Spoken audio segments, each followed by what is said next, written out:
Okay, welcome everybody to today's webinar from National Garden Bureau. It is Ask the Experts About African Violets and Other Blooming Houseplants. What we want to do is welcome our panelists.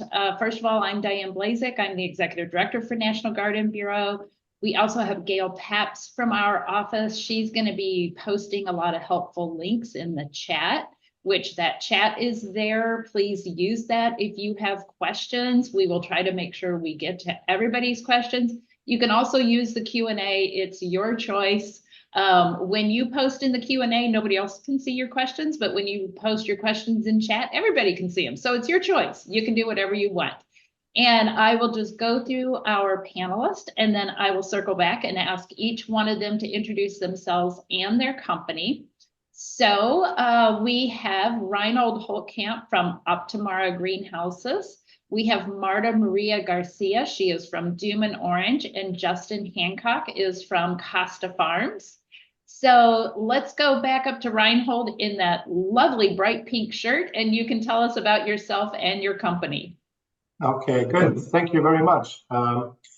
First, I wanted to also thank you, Diana, for doing this for the African violet. This plant has been part of our family's breeding program since 1935. And so 89 years of constant breeding and effort and focus on improving on the Saint-Paulia ionanza. So, and our company is based in Nashville, Tennessee. We are just about 1.5 miles from downtown Nashville. And we started in 1904 in Germany. So I'm the fourth generation, and we have been in Nashville since 1977. My son Lawrence is also involved in the business.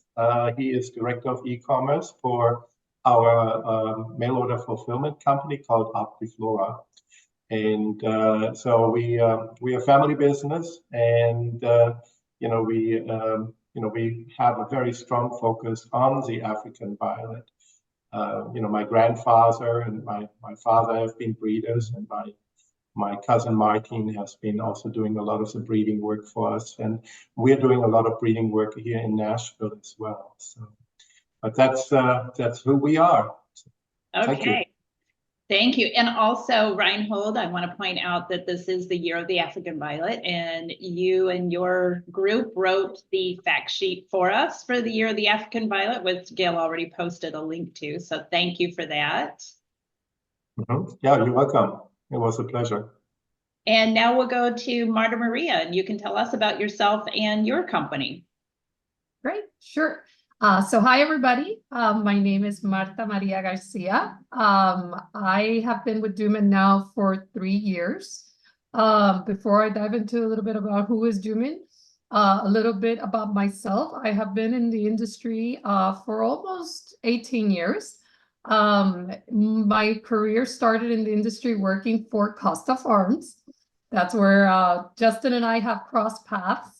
So what I've been really focused in my career has been taking beautiful genetics and plants to market, and how to talk to consumers like yourself, how to offer different ways of, having these plants, experiencing them. That was how my career started. I took a leap of floral faith after I left Costa, and I opened my own importer of cut flowers. Where I built a company that imported high-end cut flowers from Central America. So I do have a little bit of an entrepreneur spirit in me. I think being in this industry, you really need to have an entrepreneur spirit, regardless if you work with a big company, because it's an industry of entrepreneur families like Optimara, which is what makes this industry so lovely. 3 years ago, I was recruited by Dooman to head their retail, marketing, and product management departments. So kind of a full circle moment for me, because now I get to be at the beginning of where plants, are born and are bred, and I get to influence a lot of what is needed in the market now at the beginning of the supply chain.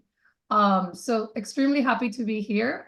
Doom Orange is a breeder, global breeder based out of the Netherlands. I work in the North America region. I am based actually here in South Florida. Doom Orange has a pretty big portfolio of different products. It has annuals, perennials, potted crops is where our African violets live. And it's actually one of the potted crop categories, one of the fastest growing categories. So Doom is kind of three-legged, a stool. We have a little bit of a big menu for offerings for growers to finish product. So that's what we do. We breed, we create the baby plants in stock farms that we have, and then we sell it to growers like Costa Farms or any other growers around the nation to finish that plant and take it to the retail stores where you buy them. So at the beginning of the supply chain here. Awesome. Awesome. Thank you. Okay, Justin, how about you? And I certainly hope you're not driving. I hope you're the passenger. Me too. I am the passenger. So I am Justin from Costa Farms. Costa Farms is a fourth-generation family-run farm in Florida that just happens to be the largest houseplant grower in the world. We have farms across Florida as well as now North and South Carolina, the Dominican Republic, and Virginia. And I am en route from one of our farms in Apopka, Florida, to our farm in Miami as we speak. Okay, so yeah, I think this is a first for us on our webinar too, is somebody in transit while they're one of our panelists. That means you really know your stuff and you know how to do these webinars, right? Okay, so we're talking about African violets, we're talking about blooming houseplants. So I don't know, can anybody tackle, Rhina, why not you talk about the many different African violets, and then Marta Marie and Justin, you can talk about the many different types of houseplants, because I know you guys deal with a lot of different types. So Reinhold, let's talk about the different types of African violets, and then we'll bounce to the other panelists. Okay, yeah, sure, we can. Well, the African violet is, comes in various sizes. For example, we have over here one of the smaller, we call them miniature African violet. They even come smaller than this. We have some that are itsy bitsies that are really tiny, that and then they can grow as large as 24 inches in diameter. It's just different genetics that different plants can grow much larger, and you can but then you have, of course, all the different color variations. You have the only colors we really don't have is a true yellow or a true red. There's always this hue of purple in it. So it's they come in doubles, in singles, and just a breadth. I mean, in our research and development, we probably have over 1,500 different unique plants that have different characteristics.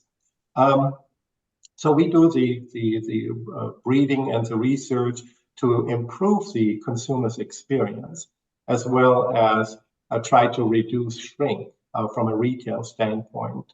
We track which varieties perform, which ones don't, and we try to focus on why. Of course, there's a lot of some neglect, at the retail level, but we try to develop more and unique varieties. So. Great, thank you. Okay, so we've got African violets covered in a nutshell. And who would like to talk about the broad range of different blooming, flowering houseplants that are available?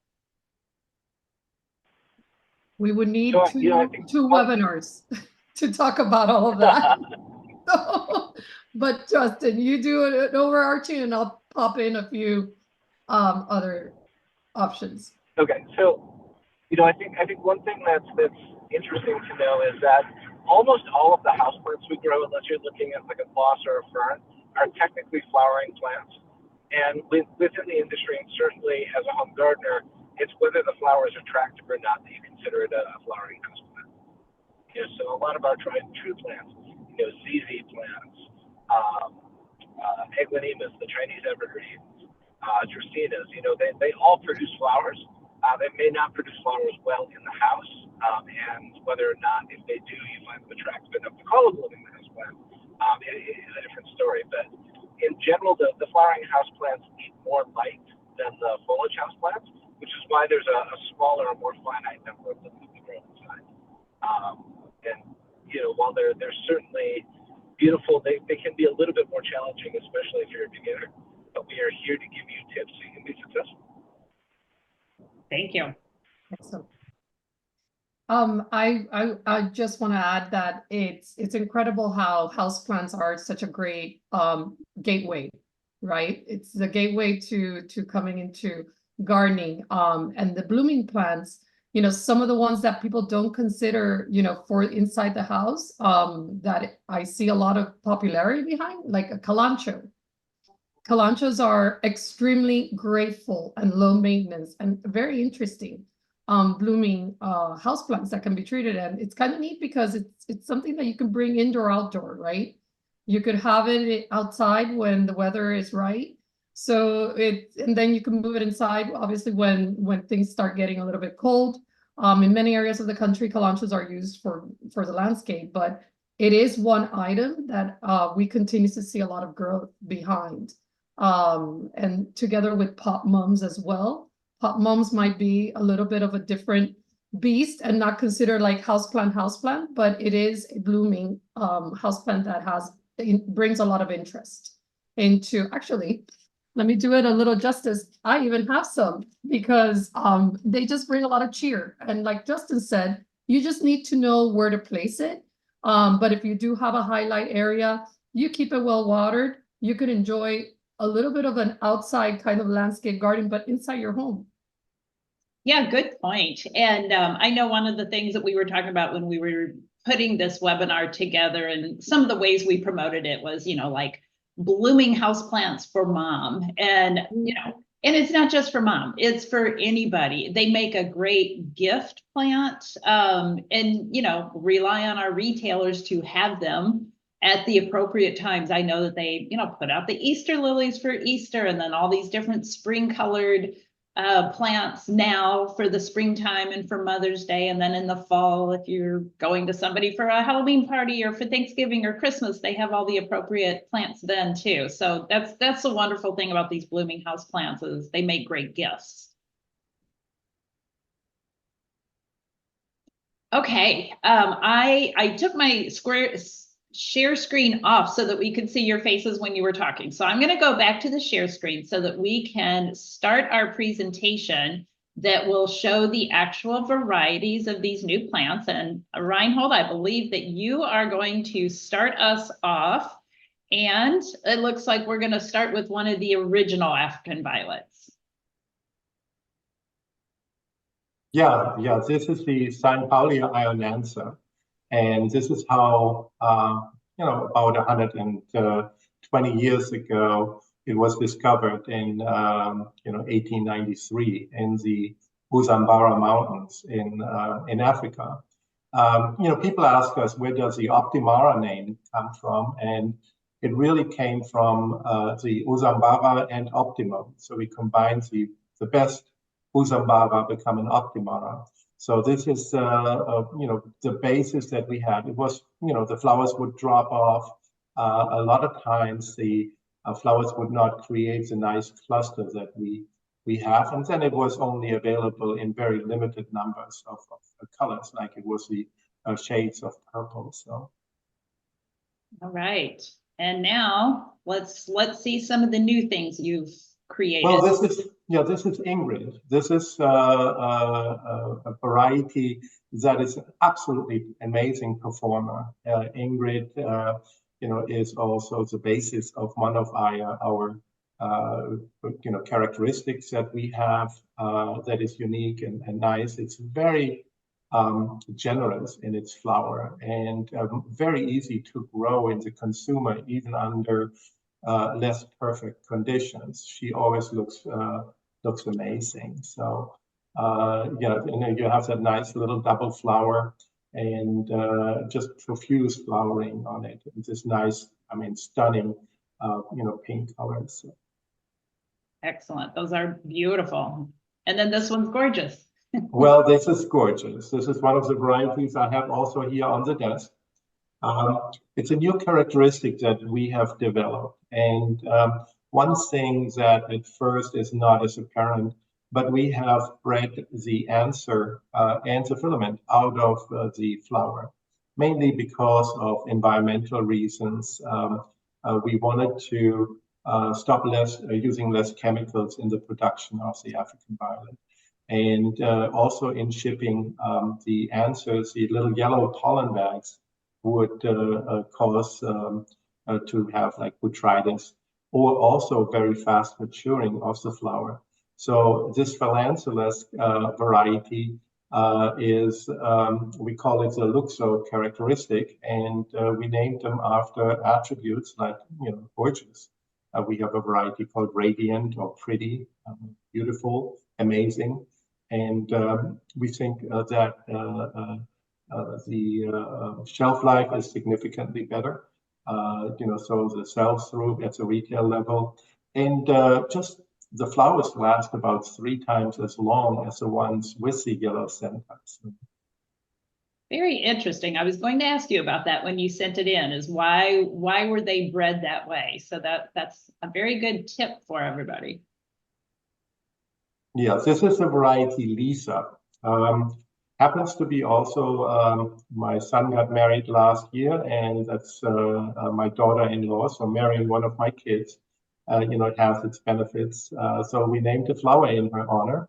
And this one is even more durable because of the chlorophyll in the flower. That the greenish actually helps, for the flower and to just virtually be, it's going to stay in flower for 5, 6, 7 months before the flowers start to age, and you can pull them out, and it's just a very profuse bloomer. So very beautiful variety. That's very nice, and it's got a great story behind it.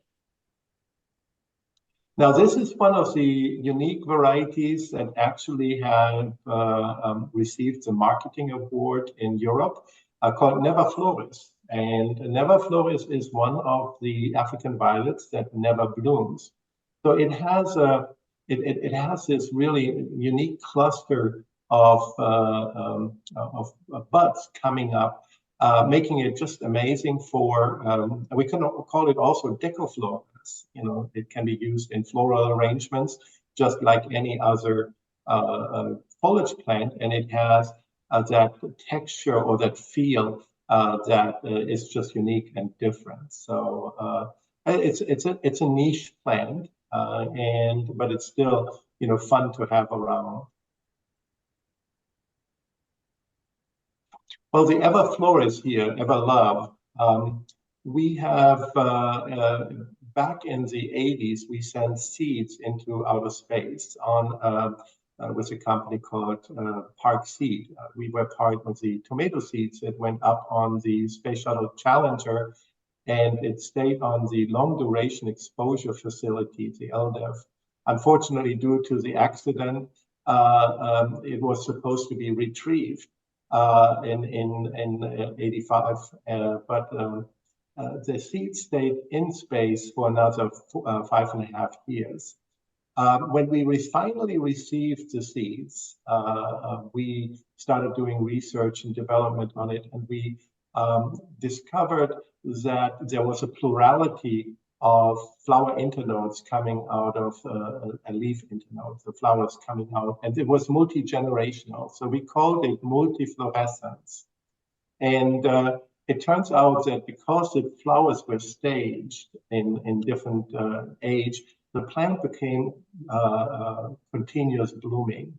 And we took that characteristic and bred it into our Everfloris series of plants. So we call them the space babies, at first while they were in R&D, but then later in the 90s, we introduced them as the Everfloris. So we have Everlove, Evergrace, Everpraise.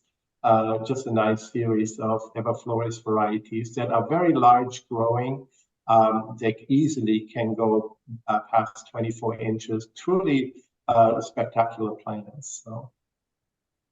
Again, another interesting story for us. Thank you. Yellowstone is just a good performer.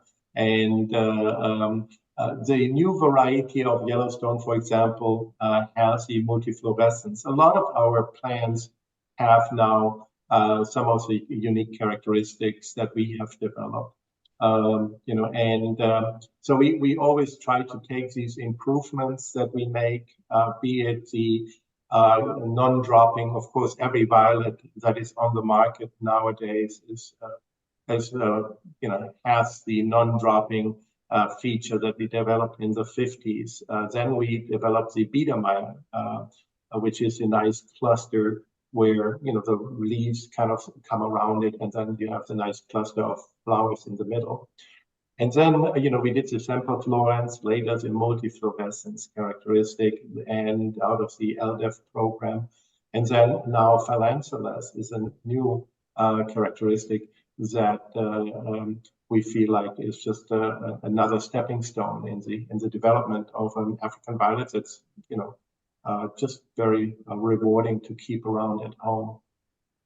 So before I go to the next one, Reinhold, I'm just very curious as to when you're doing a lot of these breeding and selections, what are some of the future things that you're trying to achieve? I mean, I heard you say earlier that maybe a true red that's not a purpley red, but is that too much of a secret you can't share? Or well, we don't share with what direction we are going on it. But the thing is that we know what is not possible, and that is to create an African violet that has actually a fragrance. Okay, because there are so many genes involved in producing a fragrance, and even though research and development might succeed after spending a lot of money on it, there's no guarantee of how it's going to smell. So we could be led down very easily down a path that's very expensive, and but we have very interesting options and opportunities in the pipeline. Great, yeah. Sorry for the tough question.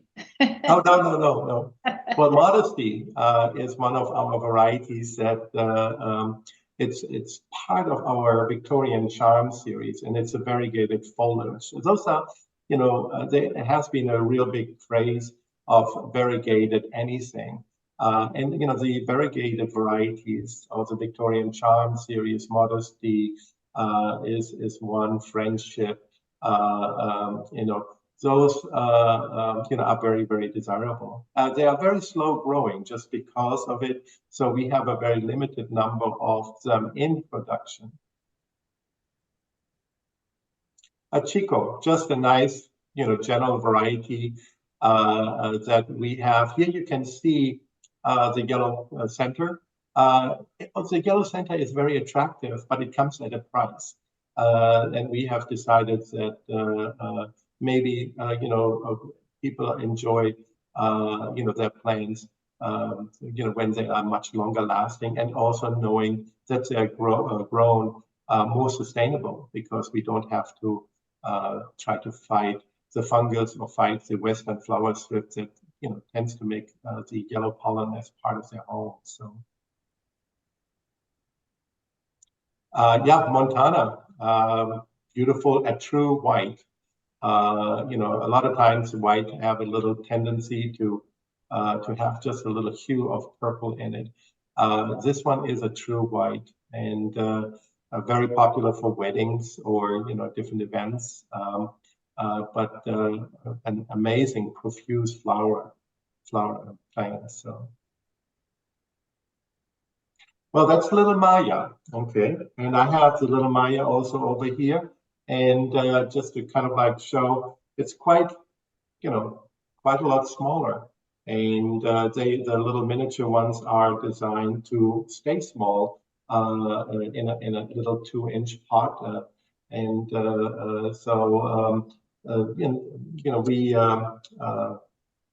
we of course we enjoy having them as part of our offering. So a lot of people use them in, like the little fairy gardens, or when you have a small windowsill that might be only 3-4 inches deep, then having a little miniature plant is just very nice behind your kitchen sink or so.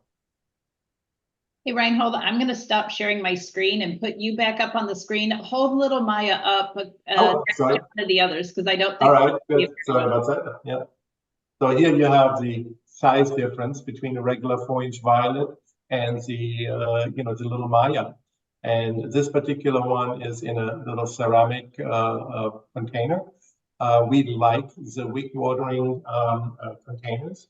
We have innovated in them already in the late 80s. So, wick watering has been part of our program for the last 30 plus years. And the little mini violets are, you have to water them more frequently than the bigger ones, just because they don't, hold that much moisture.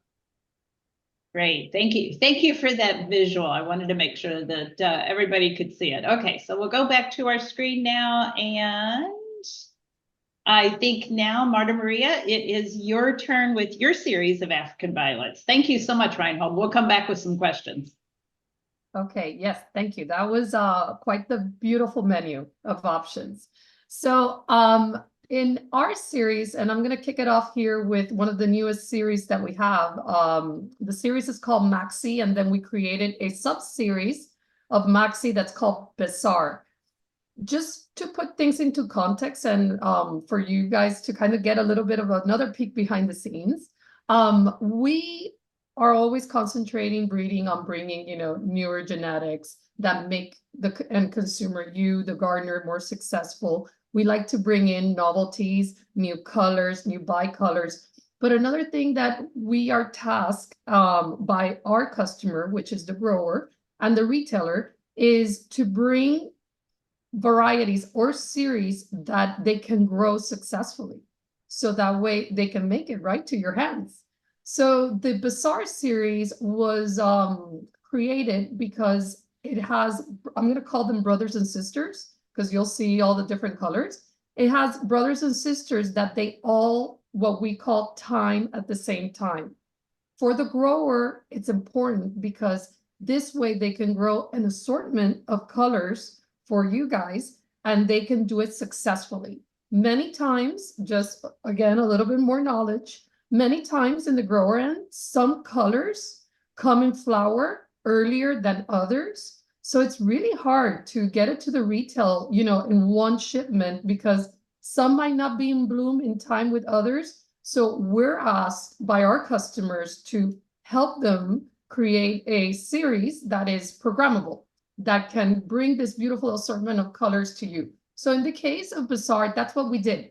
We created brothers and sisters that all, regardless of the color, that they all look the same and they flower at the same time, so you could have a great assortment of color. In this series in particular, we also bred for novelty flower, which is the bicolor. And you can see the beautiful split of the white, and then the lower lip of the bloom, the other color. It's a really nice, clean bicolor split. The blue continues to lead the pack. This one is kind of a real true blue. Sometimes we call blue purple in the breeding world. I still struggle with that.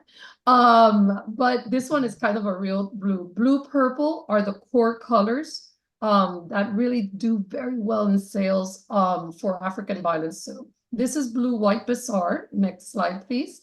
And then this is the brothers and sisters that I was talking about. This light pink dual color is absolutely stunning. And then you have to the right-hand side what we call the red and white, which is the other third color in the series. And again, we do this so they have a uniform, at the end of the day, the grower business is really tricky and hard, and we need to make them successful. So we do these types of series, to bring novelty to you guys and to bring something that you can grow easily. But also we need to make the grower successful, in growing something that they can ship to the retailer and have it successfully there, you know, waiting for you guys to purchase. So that was kind of the genesis of this particular sub-series. And then next, then we have, you know, the OGs, right? The originals that we launched to market, which is the regular Maxi line. I took here kind of like a little bit of a potpourri of the different colors that we have.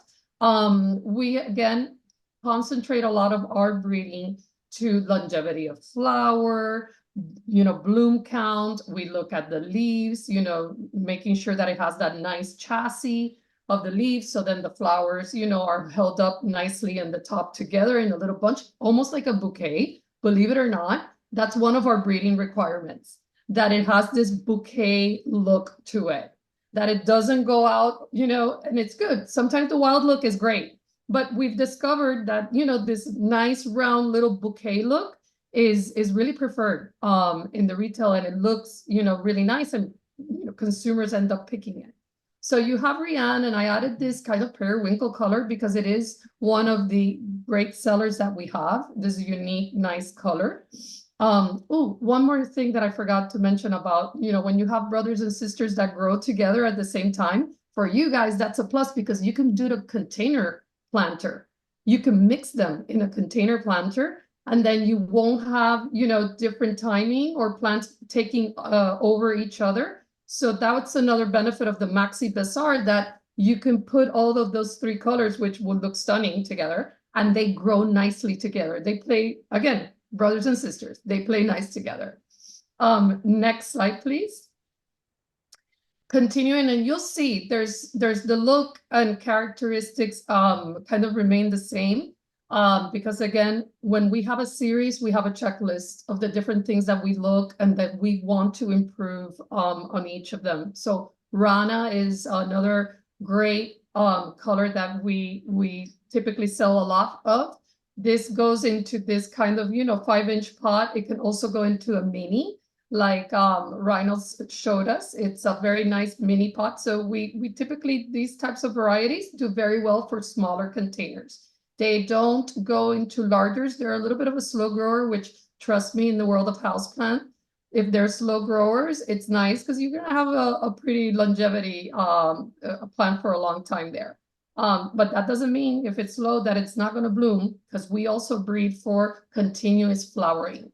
So this is Rana. Next one, please. And Lia, which I have to say, this is the jewel of the crown in our assortment.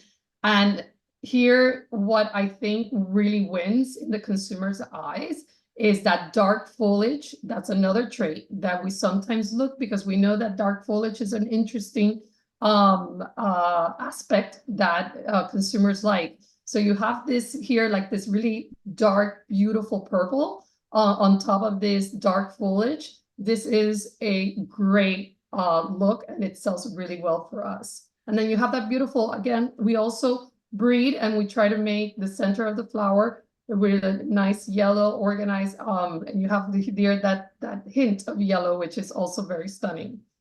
Next slide, please. So Jessica is as close as we've gotten to a red. Let's call it maybe a Bordeaux. And yes, we try to breed into, you know, new color classes. Some of them are impossible. But this is, we try to get as close as we can, right? So Jessica has been an introduction that we've had in the market for a while. It's what we classify as a dark red, and it's also one of our top sellers. Next slide. Where would an African violet be without a pink? I think, like I said, you know, definitely purples rule here because it was kind of the original color. But the other color that follows really close in terms of sales, and I have to say, one of the ones that are getting the most attention is the pinks. So Lena is our truest pink, and again, you look at this, I mean, they're adorable. You have the shape of the flower. Again, we breed for that consistency of shape of flower, shape of leaves. So Lena is an excellent pink color that we have in our assortment. Next one, please. And then we have bicolors again, but if you see and you compare with the one at the beginning, we like to play around with the pattern of the bicolors. So This one is a more classical bicolor, Cathrine, and you have again the nice white in the center with the petals around it in the purple. That's what changes a lot from the one that I showed you in the beginning when you saw that clean pattern. This is a more bicolor, generic pattern that is also liked at retail. And again, I'm showing you guys here kind of like the ones that we know are tried true and sell very well with a splash of the novelties that we have also coming up.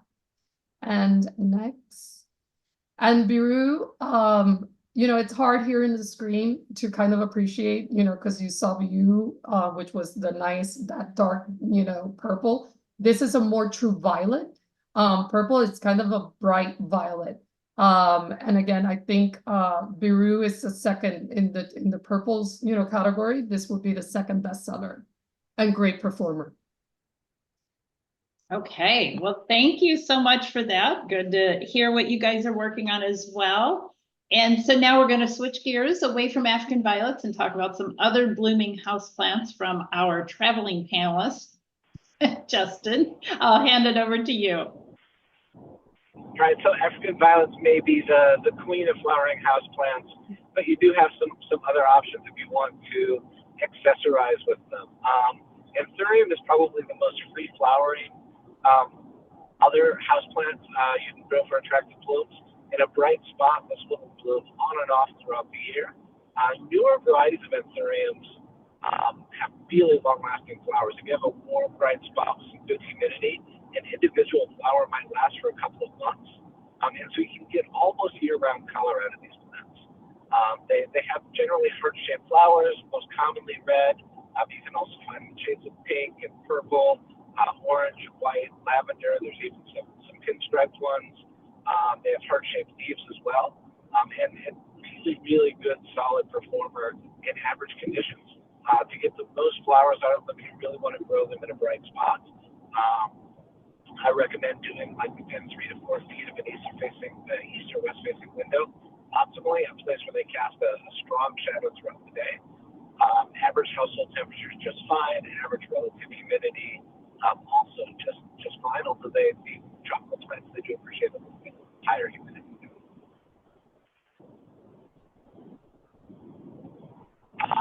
Perhaps the most popular group of flowering houseplants right now are the Hoyas.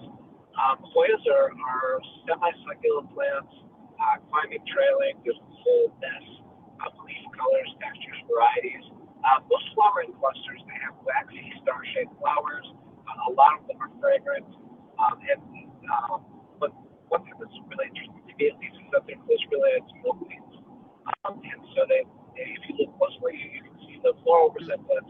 They also have a thick, milky white sap. A lot of beginners tend to like Hoyas because they are very drought tolerant.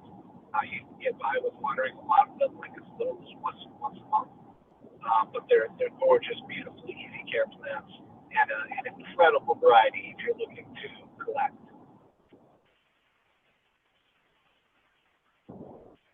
Another super common houseplant is peace lily, botanically known as Passionflower. This is another one that will bloom on and off all year long if you have it in a really bright spot. The more light it gets, the better. It's often also sold as a foliage plant. If you grow it in low light, it probably won't bloom. But the brighter light, the more blooms you get. They're beautiful white flowers that bloom above the foliage. Peace lily is a little thirstier than a lot of the other houseplants.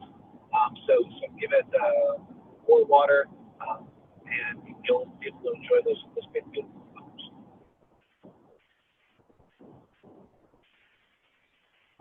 This one may be cheating a little bit. Most passion flowers like a little more light than we see in the average house, but it's my personal favorite plant of all time. There's an incredible variety of passion flowers available. Typically, the smaller ones are better for indoor growth.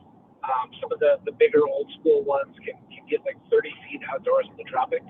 Hard to contain that in the house. But some of the smaller ones you can keep at like a foot or two. They're climbing vines, and different types of passion flowers have different seasonal blooms. Some will bloom on and off throughout the year, some in winter, some in summer. But they all have these incredibly gorgeous, intricate flowers. And a lot of them have fun, neat, variegated foliage to boot.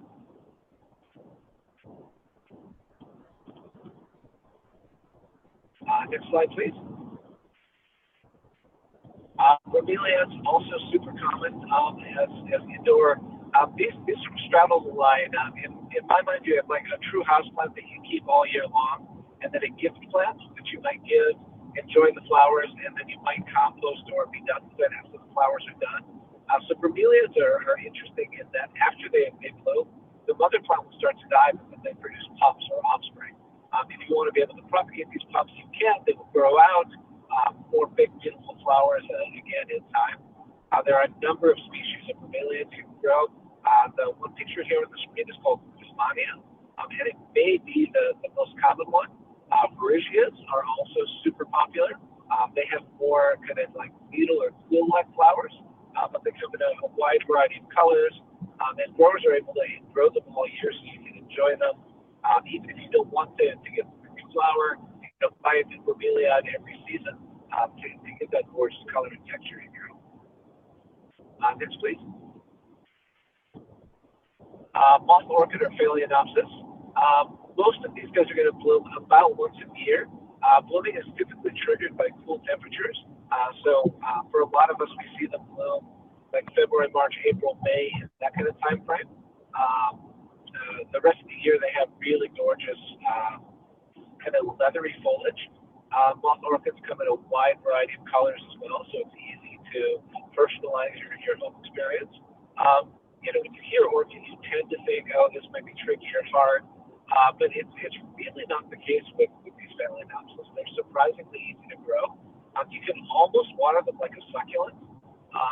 They don't, you know, they don't want to stay. What potting mix do you use? With this, like an orchid bark or an orchid moss is going to be best. In their native habitat, Phalaenopsis or moth orchids grow on trees, so their roots don't want to be in soil. They need to have lots of aeration, and so a bark or a moss is going to do you far, far better than planting them in the soil. Next, please. Here's another cheater one. So tropical hibiscus can be grown as a houseplant if you have a very, very bright spot, or you can grow it in the winter after frost, so they can keep the plant from year to year. Tropical hibiscus come in such a wide range of colors. They're gorgeous, gorgeous. They instantly bring a touch of the tropics. Red is the strongest and most popular, but you can find pinks, oranges, yellows, whites, a lot of bicolors too.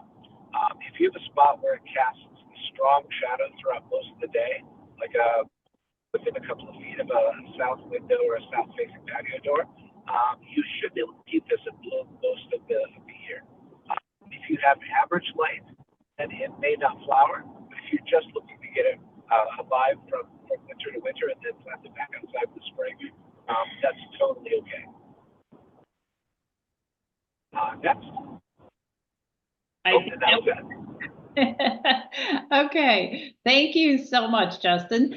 So that was our presentation, but I see that we have a question here that I think is very valid. And you know, when we go into our local garden centers and we're looking for annuals or perennials, they have the tags on them, they have the variety names, and somebody wanted to know, how do we know if we're getting these varieties when we go to our local garden center, or how can we find them? So I guess it's kind of a dual question. Are most African violets or any of the houseplants you talked about, Justin, are they labeled by variety name? Do you know which breeder they're from?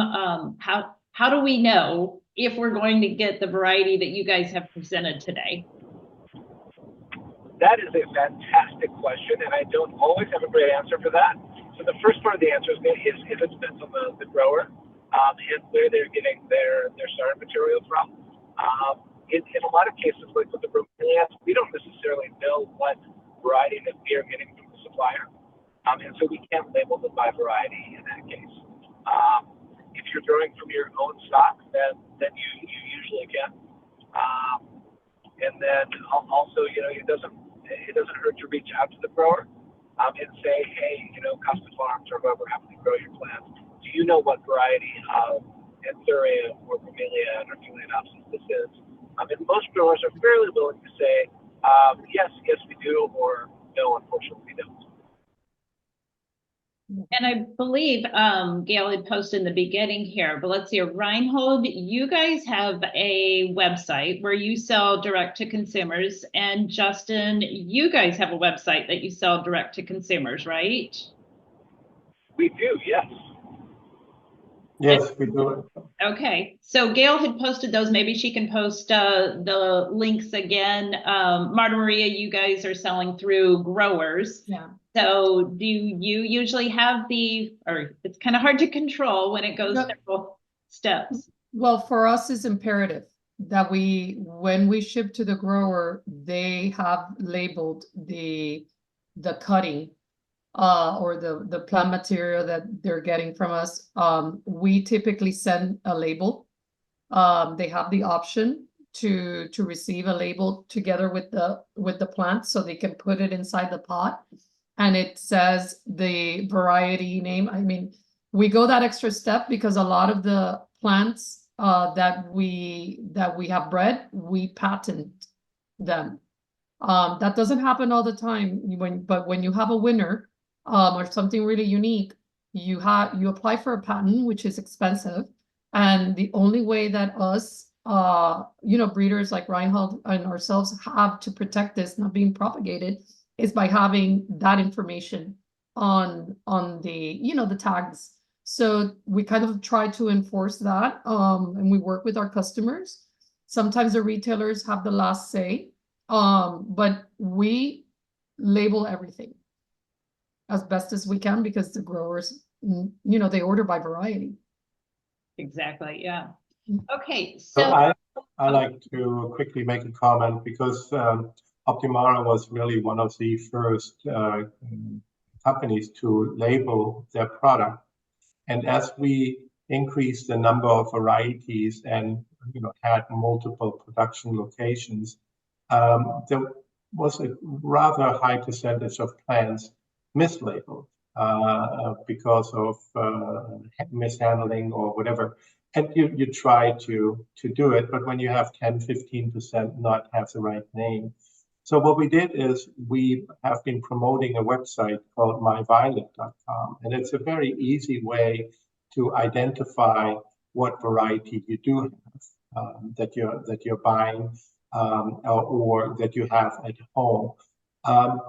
Ultimately, the prettier the plant looks at the time of purchase, the impulse is there to buy. And but if you really like to know what variety you have, a specific name, you can go to myviolet.com and search by color or by size or whatever. So we have a breadth of varieties, hundreds of varieties on that site that makes it very easy to find.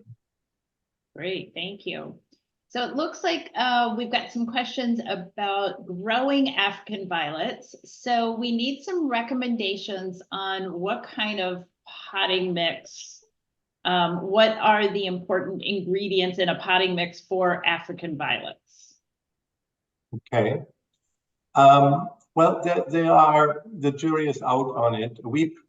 For example, at Optimara, we prefer no wetting agent in our soils, just because the African violet just does not like it. And we also don't like the old recipes that are published out there that have perlite or vermiculite added to it. You can wash the perlite before you integrate it, and the plants will not absorb the micro little parts of the perlite. Perlite hardens the plant and makes it more difficult to ship. The leaves snap off very easily. So, a nice block harvested or a nice coarse peat moss is an ideal mix. Now there are some products out there that have wood fiber in it, or like a styro bead or something that's very light that allows for a nice and a pH balance. So no wetting agent, pH balance is a good, and then coarse peat is what we recommend. Marguerite, you want to add anything about the growth I agree with him 100%. Violets do not like their feet wet. Okay. And the more you can provide a soil that lets that, air and it doesn't retain moisture, the more successful you're going to be. So the other common question we're getting is about fertilizing your African violet. Like, should I fertilize it? How should I fertilize it? Do you recommend those little stick fertilizers? What's the best practice there? Well, the stick fertilizer kind of continuously provides, it's very old, I think in the 80s. I don't know if they have come back around. So one of the things is that what you need to do is look for a urea-free fertilizer. We, for example, have a well-balanced formulation of 14, 12, 14, and we recommend about 50 parts per mil, which is just 2 grams per gallon. So you can do a constant feeding. There are some African violet foods out there, like a very old established brand is, Jack's fertilizer for African violet. I use Peter's African violet food. The thing is that the high phosphorus was necessary in the 50s and 60s to stimulate the plant to develop roots and to stimulate the production of flowers. Our genetics and have evolved, and even also the genetics of Duman have evolved. They are already flowering very nicely. In fact, if you were to use a high phosphorus concentration on, our varieties or those from Duman, the flowers would shrink in size. They would get small. They would start having like a greenish hue on it. Around the edges, they would develop little black dots on the underside of the leaf. So so we recommend. There's some nice new organic fertilizers out there that are interesting, so I would just look for a nice balanced formulation, and then you can go through the regimen of fertilizing once a month, or just every time the plant needs it, but just at half the concentration. So we have this, our fertilizer here, for example, the Apamara fruit is a 14, 12, 14. And it comes already prepackaged in little pouches that you can add to just a gallon jug. So that makes it very, very easy. Okay. And there's a question about how do I get an African violet to stop creating offsets and start blooming instead? The offsets, or we call them like little suckers, okay, and becoming, is actually quite genetic. Some varieties are more prone to it, and especially when they go through some dry spells. When you and violets like going through dry spells. Don't get me wrong; they're keeping them wet. It's more genetic, and the best way to do it is just to remove them. If you don't like to, for them to be clustered up, it just removes them as they emerge. The thing is that I think there are two problems that this particular inquiry has, and they're not related because one is more on a varietal genetics and a dry spell. The other one could be lighting related. Okay. And let's see, did you have something to add, Marta Maria? Well, just a couple of things. As I was prepping for this and obviously meeting with our teams and our growers and experts, two things. If you stuck with me, if you want to promote more flowering, deadhead. Take out the spent flowers because they'll continue to bloom, and that's a way of promoting the when you see it shriveled up, just take that as a practice and clean her. Deadhead, so because that's just going to promote more flowering because the plant's getting more energy because you're taking off that that part of it that did its part. It's no longer in bloom. And then the other tidbit was neglect will go a long way with African violets. That's why they have been such a wonderful and successful plant for generations. This is a generational plant that is typically, and I find that so heartwarming, that it's passed down from one generation to another, and there's a reason for that. They're very low maintenance, and they like neglect. There was one tidbit that our expert also told me that I found kind of comical. When she's stressed, she will bloom. So if you're looking, I know it's not torturing your plants, please, people, but sometimes we overcare because we want them to thrive, but also enjoy the fact that maybe just letting Mother Nature do its own. I mean, you need to water it because it's not going to go to the water can to get watered. But maybe, hold off on the fertilizer, let it do its thing, just deadhead and watch it do its own, because they're really excellent houseplants, flowering houseplants. Again, and that's why I think it's such a great generational plant that has been passed down for so many generations. Yeah, that's a great tip. I need to learn that more. I think I over coddle my plants, but let's hear real quick, Justin, we've got a question about the Phalaenopsis. What potting mix? I'm not sure that they're asking for a brand or more of what should be in the potting mix for your orchids.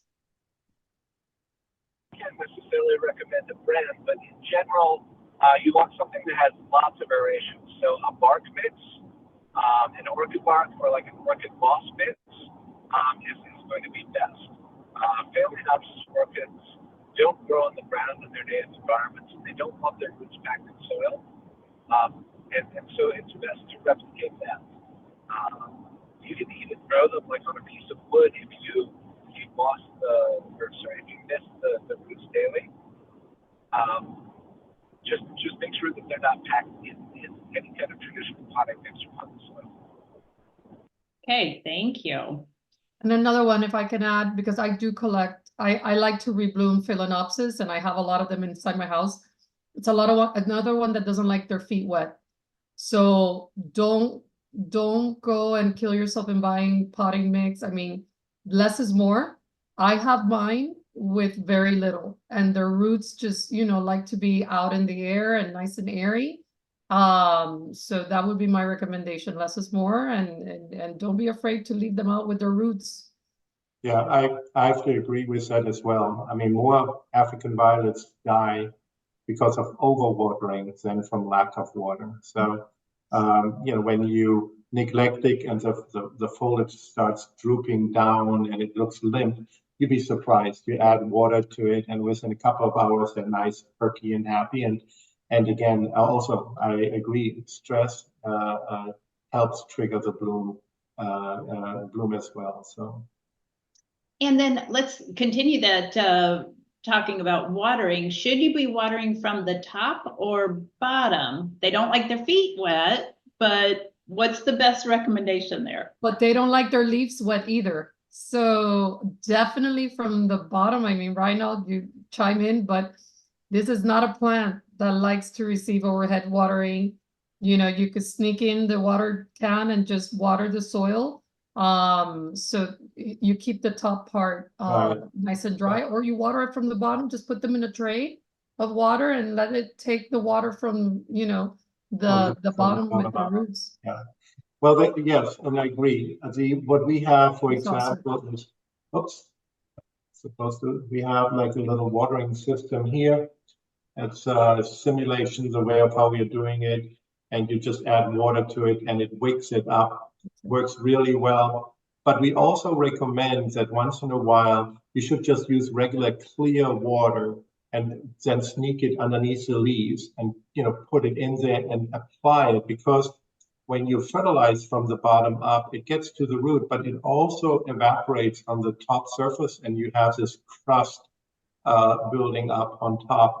And you can leach that down back into the plant. So maybe once every couple of months, you can just add regular clear water from the top and leach down the fertilizer that has accumulated on top. So this is the little water maid we call. and that's a nice way, simple way to water a 4-inch or a 6-inch.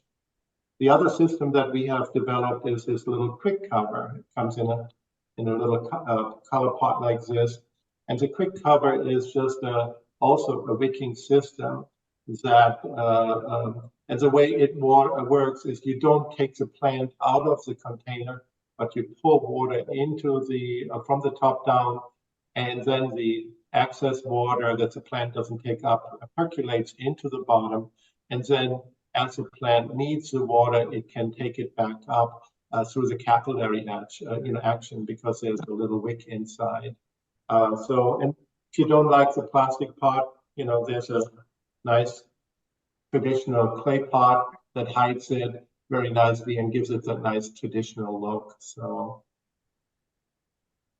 the water made or the quick cover or a wicking. There are nice systems out there. It's from wick watering. I believe that's one of the systems that is out there. It's the same system that we have used for the last 30 years on our plants, and it works. We encourage people to look for it in the store or to just use a wicking wick that you might have, an old shoelace or whatever that you have at home. So. Okay. Awesome information, great tips. Our hour went way faster than what I expected it to. It always does. But with that, I want to thank you, Reinhold, Marta Maria, Justin, for being on our webinar, telling us more about African violets and some other blooming houseplants. It's a wonderful time to go buy a few, get some of the newer varieties, try them out, and have some successes. Okay, well, thank you very much for the opportunity to share some insights on the I think the most popular houseplant. I love the most loved houseplant, but that's very everybody has their opinions about it. But we love the African violet. So yeah, thank you for putting this together, Diane, and everybody that attended, and happy gardening.